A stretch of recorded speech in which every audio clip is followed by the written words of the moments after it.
Ang lahat ng opinyon, pagtingin, pananaw o kuro-kuro ng mga bisita at panauhin o mga anchors o host sa programang ito ay sarili at tanging opinyon at pananaw ng mga nabanggit at hindi opinyon o pananaw ng Aliw Broadcasting Corporation, mga producers o mga namamahala ng Aliw Broadcasting o anumang organisasyon na affiliated sa network at kailanman ay hindi iniendorso ng Aliw Broadcasting Corporation ang mga nabanggit na opinyon at pananaw sa programa. Narito na ang inyong hinihintay, ang programang magpapakita ng di nakikita. Ang nakatago ay ilalabas niya. Yes, yes, yo! Topa Show! Programang maraming ilalantad na mga sorpresa. Yes, yes, yo! Topa Show! At ngayon, narito na po sila, ang mga kwento niyang ating mapapakinggan. Si Mr. Yes, Yes, Yo, Attorney Ferdy Topacio. What? Yes, what? Mga kasama! Nagbabalik na naman para sa isang edisyon ang Yes, yes, yo, Topacio. Oh, yeah. Yes po, ito po si Attorney Ferdy, Mr. Sex Appeal. Pogi na macho pa nga. Topacio, bumabati sa inyo nang mabuhay po kayo at lahat ng ugat sa inyong katawan sa ating petsang 25. Araw ay Wednesday o Miyerkules. At ating oras. Alas 11:04 ng umaga. At sa ngayon po ay magbibigay dana tayo sa susunod na programa. Hindi, nakalagay dun sa teleprompter eh. Mamahal. Ayan. In advance lang nila. Uy, Ikaw talaga. akala ko, pinaalis na tayo rito. Nakalagay sa teleprompter, susunod na programa eh. Okay, kasama si Miss Juvie de Guzman. Yan, nakalimutan ko na ako. Ikaw talaga, sir, Hindi, nagulat ako kasi meron susunod na programa. Akala ko tapos na agad. Sabi ko, bilis yata. Parang hindi ko naramdamang natapos yung programa. Anyway, sir, nakakalungkot kasi meron na akong nakitang matanda na Teka muna, paano malungkot? ganyan. Yan, okay. Malungkot. Hindi, ibig sabihin, mag-ingat-ingat yung mga friendship natin sa init ng panahon dahil yung heat stroke, delikado, Ay, oo, sir. totoo. Ingat ka dyan. Totoo. Yun po yung nangyari sa mama. Sayang. Dapat kasi, Bumigay yung katawan. hindi, may mga tips dyan ha, para hindi ka ma-heat May stroke. Paano po yun? Halimbawa, galing ka sa labas. Opo. Huwag ka munang papasok sa aircon. Ay, yung bigla. Huwag bigla. Oo. Unti-unti. Ayun pala, delikado. Pero siya, walang aircon, nasa labas lang siya. Ay, hindi. Kasi, yun din, well, number one, of course, common sense. opo. Huwag kang masyadong mag-expose sa Init. init, lalo na sa Ayun. direct sunlight. Or, Ayun. kung di maiwasan, ay ikaw ay mag-hydrate. Ayun. Uminom ng maraming tubig, lalo na ngayon, di ba? Yung pinaiipon ni Pangulong Marcos sa baha. Oh. Oh, grabe ka naman, Tony. Ang hirap Pero naman, no? hindi nga kayo mahi-heat stroke, magpupururuta naman kayo. Kasi tubig ba yun? Kung ano-anong Grabe. lumulutang ng mga unidentified objects doon. Hindi, baka joke yun eh. Joke yun ni PBBM. Ikaw naman. Hindi, seryoso nun sinabi niya eh. Hindi, joke lang yun. seryoso eh. Ikaw talaga. Parang yung sinasabi ko noon, di ba meron yung Quezon City, yung kapag yung ang maliit na basura, ibulsa mo na. Opo. Sabi ko, mahirap pa yun, di basura pa rin yun. Oo. Sabi ko, ang maliit na basura, lunukin mo na. Ay, grabe naman. Anyway, speaking of lunok, Sige po. eto ang gusto ko lang i-discuss ito bago natin ipasok. Ay, teka, ready na pala. Ayan. Mamaya na natin pag-usapan itong at tungkol sa suliranin ng droga Okay. rito sa Pilipinas. Sapagkat Sige po. may isa tayong malaking suliranin din na kasing halaga or even mas mahalaga because it involves the will of the sovereign Filipino people. Sapagkat ayon po sa ating konstitusyon, the sovereignty resides in the people and all government authority emanates from them. Ang tunay na kapangyarihan ay nasa taong bayan. Lahat ng kapangyarihan ng pamahalaan ay nanggagaling sa kanila. Taong bayan. Oo, sa taong bayan. At paano nila ipinaalam kung ano yung kagustuhan nila, kung ano yung kanilang kapangyarihan sa pamamagitan ng pamimili ng mga opisyal ng gobyerno. Ngunit, para ako nagte-text nito ang nangyayari ay nakakabahala sapagkat ang ating COMELEC tila ipinapalit ang desisyon nila ng 3, 6 o 7 tao sa desisyon ng milyon-milyong mga taong bayan. Sa mga at ang ginagamit na kadahilanan ay medyo sa tinatawag sa in legal terms ay Opo. pomalabs. Oh, malabo. At ang nangyari nga po rito, ito ay dinidenounce ng maraming sektor ay yung pagka-invalidate sa kandidatura ni Congressman-elect Joey Uy ng Maynila. At ang sinasabi nila, hindi daw tama yung unang-una, yung naging pasya tungkol sa citizenship ni Congressman-elect Joey Uy at pangalawa, na ang ipoproklama ay yung yung second placer Opo. na si dating congressman pa rin naman hanggang June 30, Benny Abante. At Ayun. upang bigyan po tayo ng liwanag dyan, ay ang abogado po ni Congressman-elect Joey Uy, walang iba kundi si Attorney Edward Dialogo, na makakasama po natin sa pamamagitan ng Zoom. Zoom, yan. Okay, ay ayan na po siya. Ang hirap dito sa microphone ito. Walang on and off button eh. Oh, diba, hindi pagka tayo uubo ka, makapag-adjust. hindi ka Opo. makaubo eh. Opo. Umubo ka naman. Hindi ka makaubo kasi dapat inaupo pag ubo. Yun ang Oo nga. etiquette eh. Walang switch dito. Okay. Ang gagawin ko lang, ilalagay sa ilalim. Ay, Ayan. nako. Okay, magandang umaga po. Ayan, nandiyan na Magandang ba? umaga, Attorney Edward Dialogo. Ay, At, Attorney. maraming salamat po sa inyong pagpapaunlak sa aming payak na paanyaya dito po sa Yes, Yes, Yo Topacio. Kasama ko po si Miss Juby Juby de Guzman. De Guzman, yes. Attorney, kamusta po? Good morning po. Okay Ayan. naman po. Good morning po, Ma'am Juvie and Attorney Ferdy sa inyong mga tagapakinig at tagapanood. Magandang umaga po. Opo, good morning din po, Attorney Edward. Attorney Edward, nabasa ko po yung pahayag sa iba't ibang mga media outlets na kayo ay naghain ng isang motion for reconsideration patungkol nga po rito sa pagkansela ng Certificate of Candidacy ni Congressman-elect Joey Uy. Ano po ang mga dahilan na pinagbasihan nyo sa paghain po ng motion for reconsideration? Consideration. Okay. Dalawa po ang issues na niraise namin sa aming motion for reconsideration. Number one, yung procedural at pangalawa, yung substantive issue o yung pagiging natural born citizen. Doon po sa procedural, Opo. sinabi namin doon na itong kaso na ito ay hindi dapat in-entertain ng COMELEC. Opo, bakit po? Sapagkat ang sabi po kasi ng COMELEC Second Division ay dapat i-cancel ang COC ni Congressman-elect Joey Uy dahil sa kanyang material misrepresentation doon sa Opo. kanyang COC. Alam po ninyo yung ganyang mga klase ng kaso under Section 78 of the Election Code ay dapat na-file 25 days after filing of COC noong October 2024. 25 days po mula sa pag-file, which was noong isang taon pa po, ano? Yes, opo. Oktubre, matagal kung po. ako'y hindi nagkakamali, ako'y tama. Tama po. Tama po. Pero kailan po final yung pag-question po doon sa Certificate of Candidacy ni Congressman-elect Joey Uy? Ito po ay na-file noong May 23, 2025 or Etong 11 taong days. pong ito lamang. Yes. Opo. So hindi lamang more than 25 days, Sobra. buwan pala. Oh, grabe. More at 6 months ba? October, November, December, January, Halos- February, March. 7 buwan. 7 buwan. Huli. Opo. Mahigit kalahating taon na po ang lumipas mula Oo nang nga po eh. Matindi. Yun po ang inyong procedural issue sa kanilang Tama po. at ang katuwiran nyo ay hindi dapat itong in-entertain sapagkat filed out of time. Ngayon, pagpalagay po Tama. natin na sinabi nilang hindi, pwede yan for whatever reason, meron naman po ba kayong mga grounds para sabihin hindi dapat kinansela yung Certificate of Candidacy ni Congressman-elect Uy? Tama po, meron din po, no? Kasi si Congressman-elect Joey Uy ay isa naman talagang natural-born Filipino citizen. Opo. No? Dahil siya ay ipinanganak noong 1962 sa ilalim ng ating 1935 Constitution. Opo. No? Ang kanyang mga magulang ay isang natural-born Filipinong ina at Chinese na father nung time na siya ay ipanganak.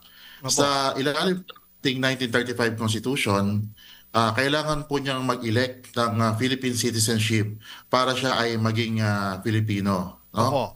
So, kung pagbabasihan lang natin ang 1935 Constitution, maaaring masabi na hindi siya natural-born Filipino citizen. Opo. Pero alam po ninyo, sa pagbalangkas ng ating 1987 Constitutional Commission, na pansin ng ating mga commissioners ng 1986 Constitutional Commission na may discrimination sa 1935 Constitution. Ayun. Kaya naman, sa ilalim ng 1987 Constitution ay iwinasto ang discrimination. Ayun. Kaya sa Section 4, sa Article 4, Section 2, second sentence, nakalagay po doon na yung mga ipinanganak during the effectivity of the 1935 Constitution, kagaya ni Congressman-elect Joey Uy, at kailangan mag-elect ng Philippine citizenship, kapag daw po sila ay nag-elect ng Philippine citizenship, sila ay deemed natural-born Ayun Filipino. naman pala. O, napakaklaro naman pala. Opo. Hindi pala nakita itong provision na ito at ang tingin ko they took the provisions of the 35 Constitution as a standalone provision. Hindi nila nilagyan ng konteksto.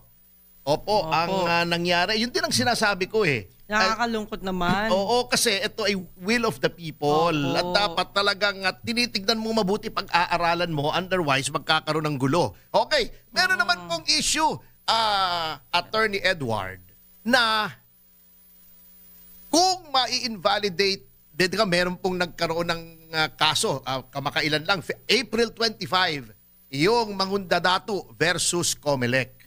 Ngunit, may mga nagsasabi daw po na yung abandonment ng second placer rule ay effective lamang kung ang pinag-uusapan ay isang local government position sapagkat may mag-succeed kung mababakante, let's say, yung tanggapan ng alkalde o tanggapan ng gobernador, yung vice-gobernador na duly elected ang magte-take over. Automatic yun. Sabi po nila, wala daw ganong sitwasyon kapag ang eleksyon ay for member of the House of Representatives kasi wala namang vice Walang congressman. vice, oo.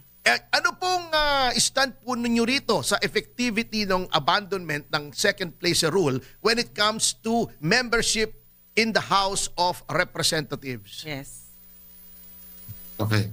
Yung pong desisyon ng Supreme Court na yan ay hindi pa naman final, subject pa sa MR. Opo. Pero ipagpalagay natin na yan ay naging final na. No? Opo. Sa aking palagay, yan ay applicable din sa mga kandidato sa pagka-congressman at Opo. senador.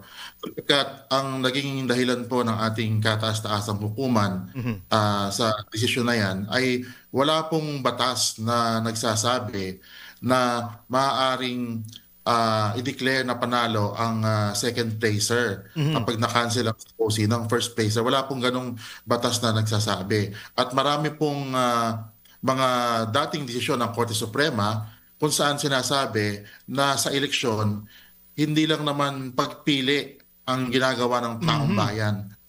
Kung hindi pag-reject din ng mga kandidato na hindi nila pinipili. Ibig sabihin, kung meron dalawang kandidato, si A at si B, pag binoto ko si A, ibig sabihin, nire-reject ko si B. No? Kaya si B ay hindi dapat maproklama bilang panalong kandidato maski pa ma-cancel ang COC ni A. Okay. Baka may tanong ka kay Attorney Edward. Opo. Attorney Edward, nalulungkot po ako sa nangyayari po sa eleksyon natin ngayon. Actually, ako mismo madalas akong nagiging participant dun sa mga forum ng COMELEC. Pero this time, very unusual po ang nangyayari at nalulungkot po ako sa ginagawa po ng COMELEC ngayon. Ngayon, kung sakali po ang COMELEC ay, o kayo ay mali, dapat noon pa man, bago mag-eleksyon, hinatulan na, hindi pwedeng kumandidato yung taong binoto ng taong bayan. Ito po ba'y tama? Kasi nakaka-disappoint na ibinoto ka na saka i-disqualify ka, which is maling-mali po para sa akin.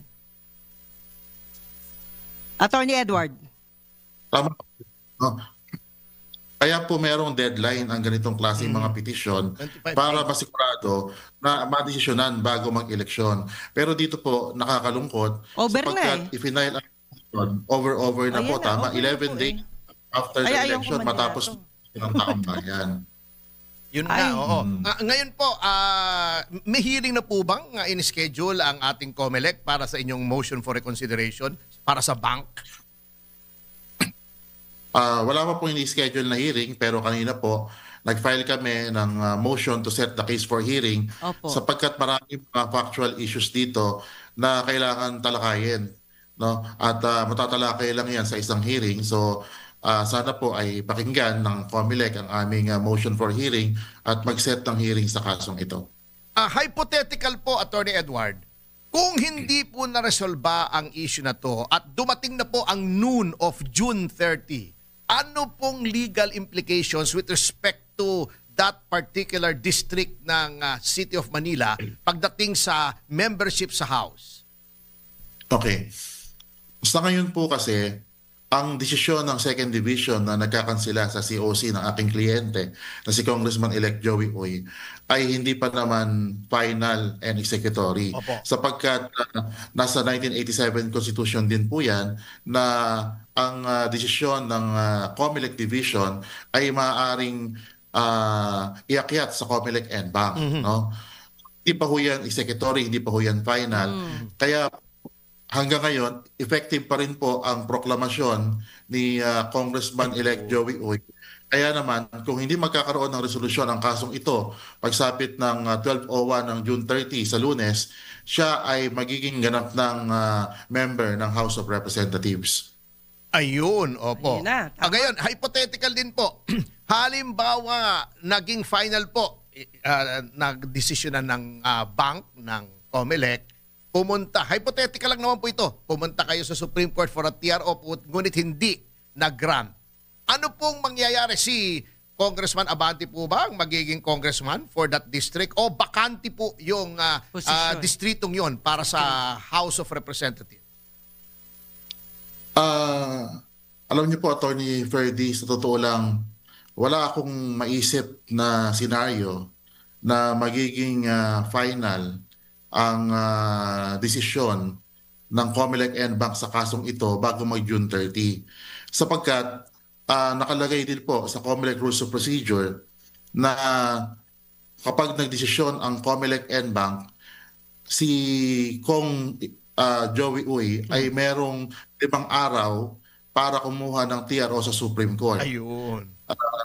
Ipagpalagay natin na magdesisyon ang COMELEC NBank bukas, Thursday, no? So, Friday, Saturday, Sunday, Monday, Tuesday. Meron po kaming hanggang Tuesday para makakuha ng TRO. So, there's no way para maging final ang desisyon bago mag-June 30. Ayun. So, kahit ano mangyari pala, uupo at uupo. Oo. At ang yung kagustuhan ng taong bayan, ng majority Apo, dapat ng masunod. mga botante doon sa distritong yun ay masusunod. At dapat naman ganun talaga. Kasi, yun nga diba, laging sinasabi, paulit-ulit, gasgas Opo. na gasgas na yung... Kawawa naman yung mga tao. gasgas na yung expression Vox Populi, Vox Dei. The voice of the people is the voice of God. Yes, that's true.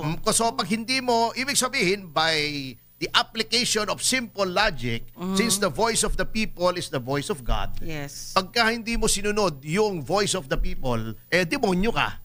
You have no God. Kasi, di ba? Yeah. Hindi ka maka-Diyos Tama. Di ka-demonyuhan. Grabe Yung naman ginagawa yan. ninyo. Anyway, Oo. Attorney Edward, thank you very Thank much you so for much. honoring our humble Maraming program. salamat po. Good luck po sa inyo. At palagi po, patuloy po tayong lumaban para matupad ang tinig ng bayan. Thank you very much. God bless po. God bless. Yan Ayan. po si Attorney Edward Dialogo, abogado ni Congressman-elect Joey Uy. Oho. Muli po, hindi ko po kilala tong si...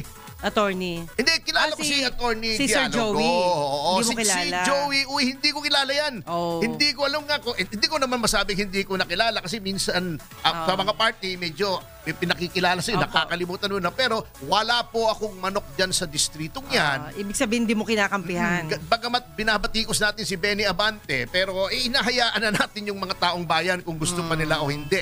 Kay Pastor Benny o kay Joey Uy, pero wala po tayong manok dyan hindi po tayo bumoboto dyan. Oo. Hindi po tayo nakikialam. Kanya lang talagang katulad ng sinabi mo. Opo. Nakakalungkot kapag Oo, ba't ang ganon? tinig ng bayan ng, ito, 60,000 plus Yes. ang bumoto para kay Joey Uy para siya ang maging kinatawan ng distritong yon Yeah. sa Kamara de I think Representantes. it's 65,000. Oo. Yan. Ibig sabihin, ayaw ng 65,000 kay Pastor Benny Abante. Whether yun ay tamang desisyon o hindi tamang desisyon, ay desisyon pa rin ng mga botante. Dapat Ayun. ginagalang parang yung Duterte Youth. 2.3 million, ganun-ganun na lamang. Oo nga. Babaliwalain mo nationwide. Grabe. Million yun, ha? Oo nga eh. At saka ang tinataka ko, bakit sila natataranta na yung second place rule ay nawala? Ayun. Teka muna ako, malikot ang isip ko eh. Baka kung ano-anong naiisip ko na mawawalan sila ng isang sistema para yung mga talo ay maipapanalo eh. Di ba? Oo, mali naman. Hindi tama yon. Actually, marami akong naririnig na bintang pero ayoko nang i-discuss dahil anti-COMELEC nangyayari ngayon. Oo, Parang lahat na lang yung mga mali ng COMELEC. Why? Ay hindi, kasi hindi mo masisisi yung mga Diba? taong bayan. Mm. Kasi kung ano-anong kapuitan ang ginagawa ng COMELEC eh. O, di ba? Yun lang. O, yung Duterte Youth na lang, di ba? May nagsasabi kaya ganoon kasi gusto nilang ipasok yung Gabriela. Maraming Opo. kalokohang nangyayari at kasalanan yan ng COMELEC. Hindi po kasalanan ng taong bayan, hindi kasalanan ng media. Sila ang gumagawa. Sabi nga ni Mayor Lim noon, ay buntot mo, hila mo. Yun na. Oo. At sa notang yan mga kasama ay magbabalik ang Yes, Yo, Topacio. Pagkatapos ng mga commercial information, advertorials, patalsat, paalala, hanap po ay just in news, flash breaking news, news, mega, moment, just in at ano-ano pang mga katsurbahan. Oh, Ang oras, alas 11:25 ng umaga. 1, 2, 3. Yeba! Yes, yes! Yeah, mga kasama, nagbabalik ang Yes, Yo, Topacio. Ano ba ang camera ko? Ito, ano? Ito, yan. Oh. Kasi medyo side view ako, nakaganon ako eh. Ayan.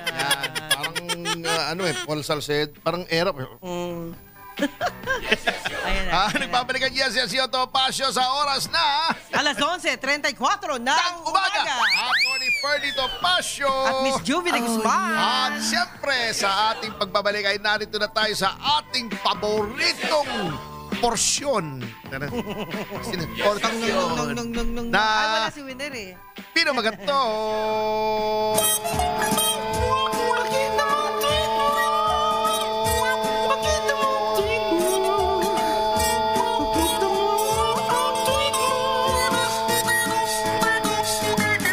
Pakita mo, tweet mo. Dapat pinapalitan na pala natin yung Para ba intro na yun eh, di ba? Ano na? Kasi hindi na Twitter ngayon, X na eh. X na. So, pakita mo X mo. Oo. Mahirap yata yun. Paano kung marami kang X? mo. Parang kung marami kang X. Jim Paredes ka na doon sa mga Yes! gusto mo. Of course, bati po ang pinapaabot ko kay Josephine Salvador ng Rosario Medical Center tsaka sa kanyang hubby, sa kanyang asawa. Hobby yung pinagkakaabalahan, hobby. Hobby. Parang pagkaganchilyo, Yeah, gano'n, hobby. H-U-B-B-Y. Liwanagan mo. Oh. Baka naman diversyon lang niya yung asawa niya. Hindi naman, ano? Hindi Hobby eh, naman, hobby. oh. H-U-B-B-Y. H-U-B-B-Y, not H-O. Anong tawag diba? mo sa hobby? Pagka tumaba na, chubby na. Sabi na. Well, pagbati pinapanood natin kay Josephine Salvador at saka sa asawa niya, yan. Si Engineer Eloy Del Carmen, di ba? At hindi lang po yan sa lahat ng mga Asawa niya? doktor. Ha? Ilan ba? Isa lang. Ang anak nila. Isa lang. Isa rin lang. Opo. Okay, sige. Yeah. Oo. Matipid eh. Matipid talaga. At hindi lang po yan the Salvador family, lalong-lalo na yung sisters and brothers na mga gwaping at gwapa. At hindi lang po yan, hello po kay Katirso Peralta. Hindi ko na nakita yung ano niya. Meron siyang Wala mga po words of eh. wisdom. Kahapon, humabol siya eh. Humabol po ba? Mamaya, babasahin ko ha. Hahanapin ko rito. Yan. At hindi lang po yan. Lahat ng mga friendship natin sa loob at labas ng bansa, lalo na lahat ng mga kamag-anak po. Thank you. Yun lang. Captain Rolly Durana and company, sa inyo pong lahat, mga kaibigan, maraming salamat po. Alam ko, may mga nag-birthday dito sa ating Aliw Broadcasting Corporation. Nasaan ba yun? Basta yung Ipakilabas-labas birthday nga mamaya. celebrant ng ating taga-DWIZ. Yan. Para mabati natin. Anyway, Ayan, ito. Happy birthday kay Engineer Jimena Barbon. Ayan. Kasi Yan, naka-day off DWC, yata eh. DWIC in Aliw Switcher. Ano ba yung switcher? Yung taga Yung paikot-ikot. Hindi, left or right. Yung mga camera, Okay. camera. At pati na rin kay Ayan. Ariel Bainyo ng Asian Security and Investigation Agency Incorporated. Ayan. Yan. Happy birthday! Maraming pa po sanang kaarawan kayong ma-celebrate. Kasi, Opo. alam mo, may kasabihan ang mga Chinese eh. Mas marami kang ipinagdiriwang na birthday, mas mahaba ang buhay mo. Syempre. Ano naman, di ba? Matik na yun. So talaga, Tony. Okay, anyway. Yes. Ito ang ating mga Sige po. fearless YouTubers. Nandito si Geraldo Calzado watching from the junior country. Sabi niya, ano ba yung Kilala natin yun Okay, Roxanne Costo, happy na naman daw ang araw niya dahil nakita niya tayo. Thank you. Ernesto Salamat po. Marquez, pantanggal stress. Yan, ano tingin nyo sa amin? Masahe. Jason Kapispisan, Sharjah, UAE.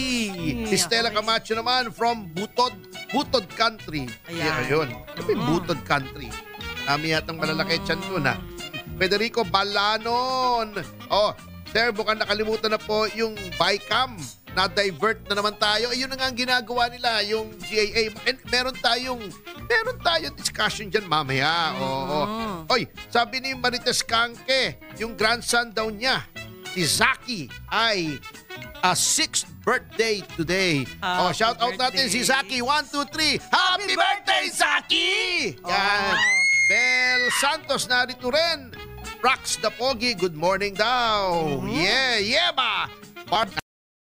Nakikinig Miguel Andalion, Camarines Norte. Mamu, have a great day to you both watching from California in Dainats. Yan, Singapore, Jay Lacaba. Hi. Maayong buntag daw. Yan, Hi. San Diego, si Onis House of Love. Roxanne Costa, nawala daw tayo. Ano ba yan? Carol Noses, watching from Hong Kong, Divine Bakani. Uy, ang dami nagsasabi na wala tayo. Bakit? Nawala saan? Baka sina-cyber attack ng House of Representatives. Maharlo ka, Alpotera. Hello daw. Sa Facebook daw meron. Okay. Aliana Comolec daw. Hindi naman siguro, baka lang nagkakamali. May kasabihan kasi, never attribute to malice what can be adequately explained by stupidity. Emer Carida. Yan. Pakikamusta daw kay Nathaniel Hombre Bueno. Ba mabuting tao to? Hombre Bueno eh. Hombre Bueno. Hombre Bueno. Teka. Espanyol Ito. Teka muna. Nawawala nga ano. Maria Fatima Di Oo, Makiling. naniniwala na ako kasi June biglang Sanchez. nawala din eh. Ayan, nawalan ka na. Oo, nawala na rin tayo. Alan Bordeos. Ito na. Casado. Bumalik na. Pasita Sige po. Bautista. Samson Cua. Imelda Panaligan. Virgilio Baraga. Esmi. Pa-shoutout naman. Ito na ba? Nelly Valentino Culasisi. Paalala kay Auntie Claire. 2022-2013. Nagkaroon ng maintenance sa San Juanico Bridge. Yung pala eh. Mali Fake ba sabi news, niya? fake news. Danny Boy Ego, nakakatawa talaga programa nyo. Maricel Thank Manungsong. you. Thank you po. Ayan, wala na naman. Ayan. Si Anya Finish watching from Hong Kong, Jess Mustrada, Hazel Eyes, Francisco Navarro. Witness ni Risa, nag-recant na naman. Pag-usapan natin yan mamaya. Joey Toto Montemayor. Duterte, shout out OFW Ireland bus driver. Ang yeba ninyo, attorney. Yan, Yeba. Angelo Villaruel. Tanim witness pa daw more. Baka yung sinasabi yung kay pangalan nito, Risa, na gustong magpresidente. Halos hindi naman manalo. Laging kulela sa pagkasenador. Bayan. Gusto pa magpresidente. Ano ba naman yan? Ash. Oo, ang daming nahuli nilang mga droga pero walang drug lord. Ay, kag-uusapan natin yan. Gilbert Ersando, Ay, walang Maruf drug Versosa, Tolosa, Leyte, Korea, si Gilbert Ersando, Ethan Ray. Yan. Oo, kasama niya daw nakikinig ang kanyang daughter na si Freya, ang kanyang anak na si Ace, at ang Hi. kanyang butihing may bahay na si Michelle Tres Hi. Valles Ray. Hello. Si Alpha 77 ay London. Si Aaron Lim, Fujairah, UAE. Yan. Doc Joey Marico Montemayor. Camposanto. Yan, oo. Yan, okay. Evelyn Meneses, Carlos Cruz, Ronald Talapian, Maria Elena Martin, Ted Rubio, Caroline Ivicat, yan, Mocha, Robert Ramirez, Ron Ricafort, John De La Cruz, Maria Elena Martin, Kelly Flores, Victor Tadeo. Yan, dyan na muna po. Hahabol na lang tayo ng iba. Ito yung sinasabi nila na ang dami daw nahuling droga, walang drug lord. Ito kanina lamang ay ipinagmalaki ni Pangulong Marcos. Meron daw ang pamahalaan niya na pulimbat o nakumpiska na 62 million pesos worth of shabu sa loob ng 3 taon. Yan, di ba may shabu na hindi na nakita, yung nilagay sa parang jeep. Nasira yung jeep sa bigat. Isa pa yun. Ano kaya nangyari doon, ano? Puro questionable. Oo, at ito daw ay sisira, yung i-destroy na nila para hindi ma-recycle. At inimbitahan pa ng media. Good yan, good. Walang problema, good tayo dyan. 62 billion shabu. Pesos worth of shabu sa loob ng 3 taon. Ngunit, akala natin malaki, di ba? Opo. Binibida ng administrasyon na to. Eto, makinig po kayo. Bigyan natin ng konteksto yung 62 billion na shabu ni Pangulong Marcos.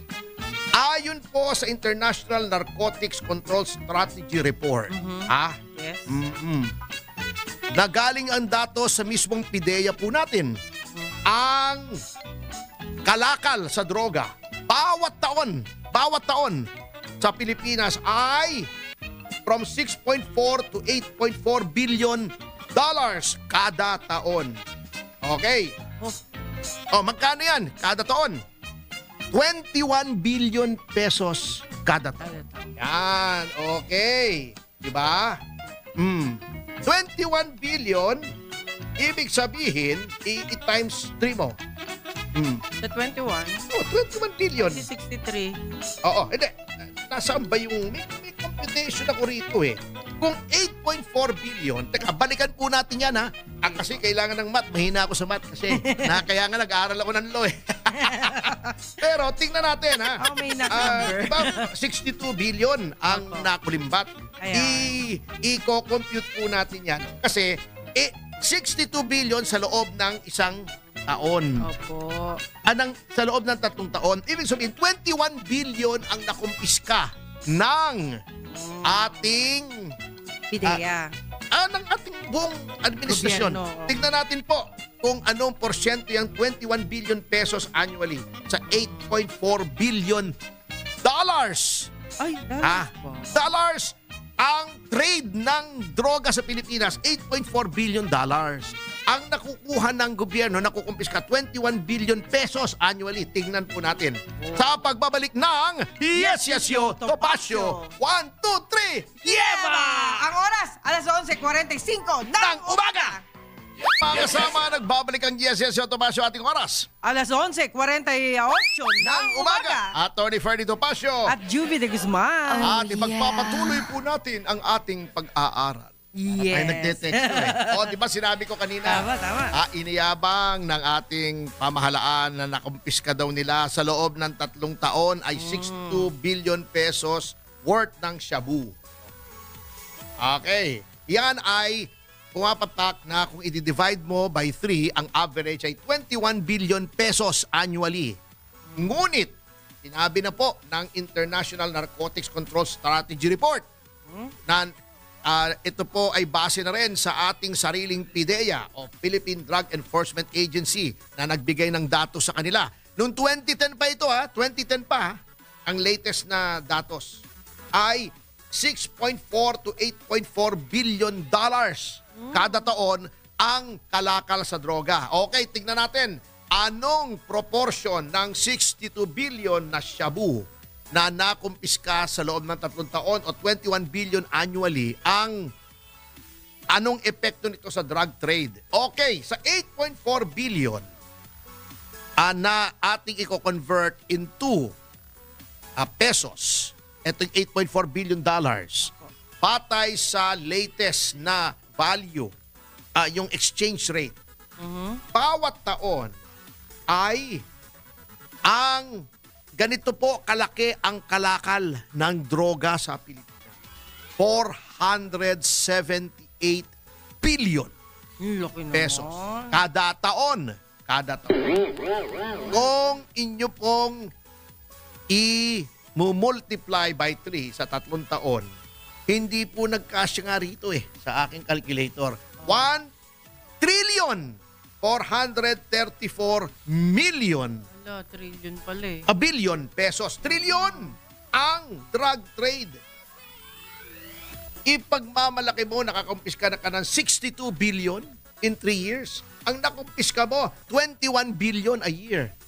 Ang laki ng trade, ang size ng trade ay 478 billion. Ang laki ng discrepancy. So may natira pang mga 450 billion. Ayan. Halos wala ang epekto. Bloodless kayo ng bloodless Hindi po kasi pagkumpiska lang ng supply, hindi nyo makukumpiska lahat ng supply. Napakaliit ng proportion. Parang yung sinasabi yan ni Pangulong Marcos na yung tubig baha, ipunin nyo. Magkakasyo ba yung tubig baha? Oh my goodness. Yan ang mentalidad ng pamahalang ito. Sige, para hindi bumaha, salukin nyo yung tubig baha. Para sa pagtuyot, gamitin nyo yung mga lumulutang na patay na daga, patay na bulate, basura, Sabi sa kumakain. at kung ano-ano pang lumulutang na maaring lumutang. Eto naman, 21 billion na kumpiska mo annually. 478 billion annually ang umiikot na droga. Bakit Di 5% pa yung 21? Wala, no?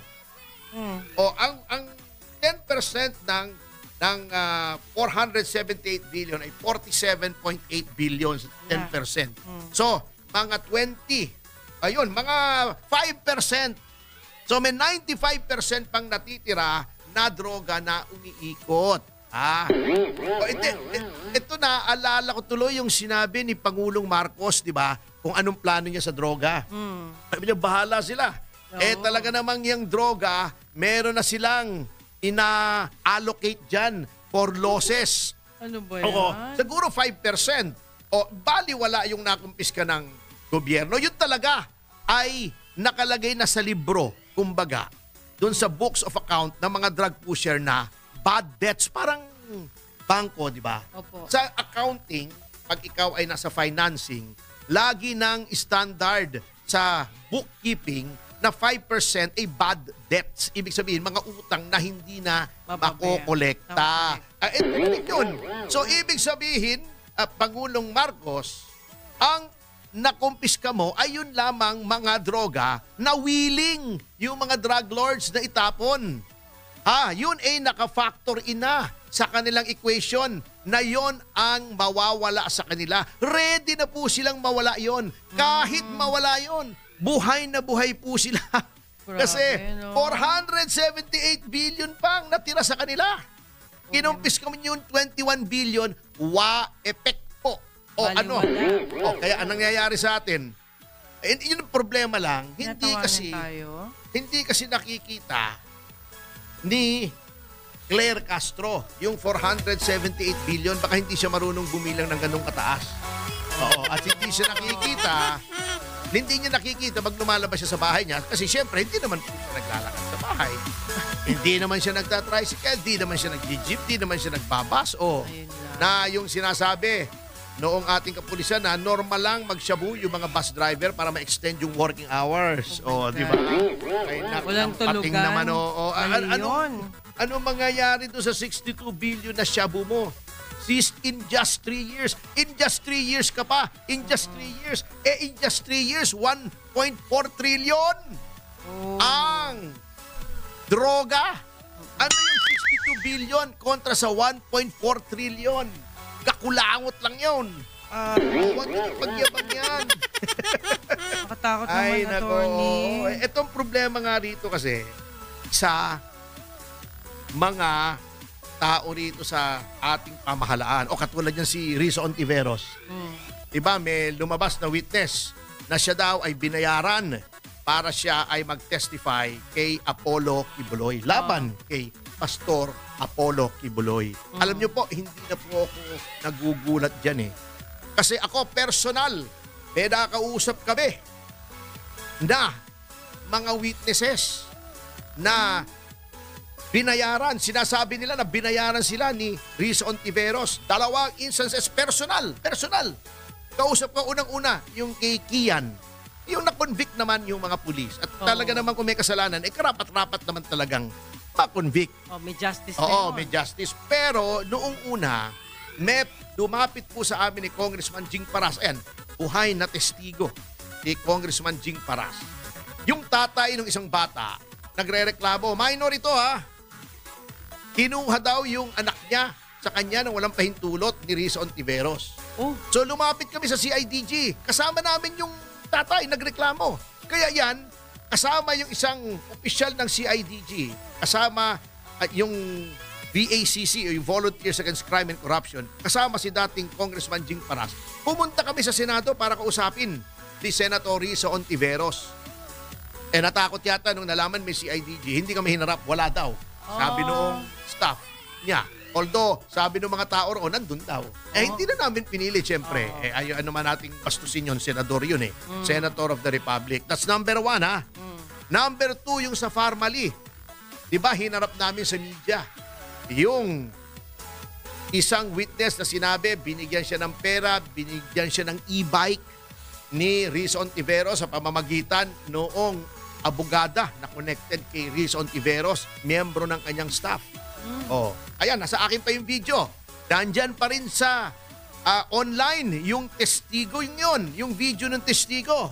Kaya hindi lang may pagkakaila yun.